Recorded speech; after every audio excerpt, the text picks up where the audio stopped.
Hi friends, welcome back to our channel. మీరైతే ఎప్పటి నుంచో ఎదురు చూస్తున్న మన తెలంగాణ రైతులకి మరోసారి శుభవార్త అయితే ఉంది. ఈరోజు ఈ వీడియోలో ఏంటంటే మనం రైతు భరోసా గురించి అయితే ఎప్పటి నుంచో ఎదురైతే చూస్తున్నాం కదా. ఆ డబ్బులనైతే రైతుల ఖాతాలో ఈ రోజున డబ్బులు జమ చేస్తుంది ప్రభుత్వం. సో దాని గురించి అయితే మాట్లాడుకుందాం. దాంతోపాటు ఎంతమందికి ఈ రోజు డబ్బులు ఇస్తుంది, దాంతోపాటు ఎన్ని ఎకరాల వరకు అయితే డబ్బులు అయితే ఇస్తుందని మీకైతే డౌట్ అయితే ఉండవచ్చు. సో దాని గురించి అయితే పూర్తిగా ఈ వీడియోలో అయితే మాట్లాడుకుందాం. ఈ వీడియోని స్కిప్ చేయొద్దు. అలాగే ఛానల్ని మొట్టమొదటిసారి చూస్తుంటే మాత్రం సబ్స్క్రైబ్ చేసుకోండి. అలాగే వీడియోని లైక్ అండ్ షేర్ అయితే చేసి మాకైతే సపోర్ట్ అయితే చేయండి. సో ఇలాంటి అప్డేట్స్ కోసం ఛానల్కి అయితే సబ్స్క్రైబ్ చేసుకోండి. ఇక లేట్ చేయకుండా వీడియో అయితే స్టార్ట్ అయితే చేద్దాం. మన తెలంగాణలో ఉన్న రైతులకైతే మరోసారి శుభవార్త చెప్పింది.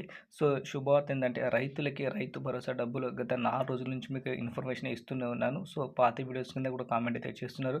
ఆగస్టు 1 నా డబ్బులు వస్తుంది అంటే ఈ రోజున వచ్చేసి డబ్బులు అయితే వస్తున్నాయి. సో దాని గురించి అయితే మాట్లాడదాం. సో ముందుగా చూసుకుంటే ఎకరానికి వచ్చేసి గత ప్రభుత్వం మనకి 10,000 ఇచ్చింది. కాంగ్రెస్ హయాంలో మేము వస్తే కనుక 15,000 అయితే ఇస్తామని చెప్పారు కదా. అదే 15,000 రూపాయలు అనేది ఈ రోజున రైతుల ఖాతాలో విడుదల చేయడం అయితే జరుగుతుంది. సో ముందుగా వచ్చేసి ఈరోజు జరిగే క్యాబినెట్ మీటింగ్ తర్వాత మనకైతే రైతులకైతే గ్రీన్ సిగ్నల్ అయితే ఇవ్వబోతుంది ప్రభుత్వం. సో మనకైతే దాదాపు ఈ రోజు నుంచి అయితే డబ్బులు అయితే రాబోతున్నాయి మన రైతుల ఖాతాలో.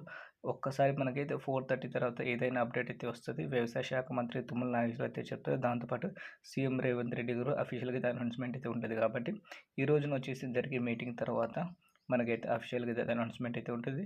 దాంతోపాటు మనకి ఈరోజు జరిగే ముఖ్య మీటింగ్ కారణం వచ్చేసి రైతు భరోసా. ఆల్రెడీ రైతు రుణమాఫీ రూ. 1,00,000 అయితే అయిపోయింది.